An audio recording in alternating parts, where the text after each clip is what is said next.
Pemerintah Kabupaten Musi Banyuasin secara resmi telah menandatangani rancangan peraturan daerah tentang COVID-19 di ruangan sidang DPRD Muba pada Senin kemarin.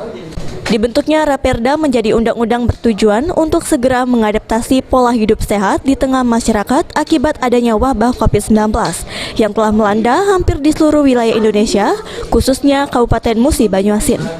Sekretaris Daerah Kabupaten Muba mengatakan pihaknya akan segera mengadakan rapat untuk menyusun peraturan bupati dan segera mensosialisasikannya kepada masyarakat.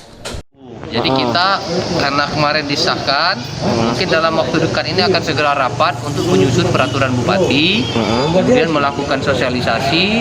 Biasanya perda itu 6 bulan efektif berlaku, tapi ini kita pengennya tidak menunggu 6 bulan karena ini kondisinya beda perda ini, jadi kemungkinan secepat mungkin akan kita sosialisasikan dan akan kita berlakukan, tapi bertahap. Perda tersebut diharapkan kepada seluruh masyarakat Muba dalam mengadaptasi pola hidup sehat di tengah wabah pandemi virus COVID-19 ini. Dengan diadakan perda ini, maka pemerintah daerah bisa secara tegas menjatuhkan sanksi kepada masyarakat yang melanggar perda tersebut. Ruzi Iskandar, PAL TV.